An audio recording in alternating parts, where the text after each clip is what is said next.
भार्गवी सहोदरी हेममये मुनिगणवन्दित मोक्षप्रदायिनी मञ्जुलभाषिणी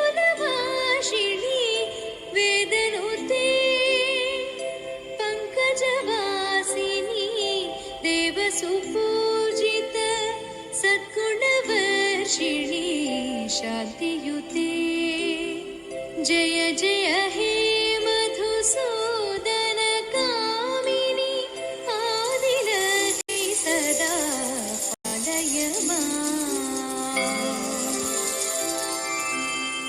ऐ कलिकल्मष नाशरि कामिनी वैदिकरूपिणी वेदमये क्षीरसमुद्भव गणरूपिणी मन्त्रनिवासिनी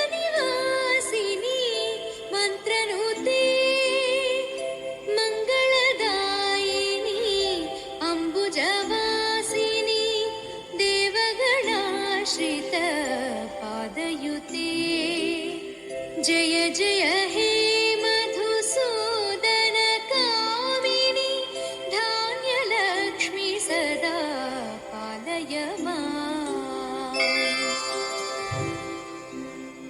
जय वरवर्षिणी वैष्णवी भार्गवी मन्त्रस्वरूपिणी मन्त्रमये सुरगणपूजित शीघ्रफलप्रद ज्ञानविकासिनी शास्त्रनुते भवभयहारिणी पापविमोचनी साधुजनाश्रित पादयुते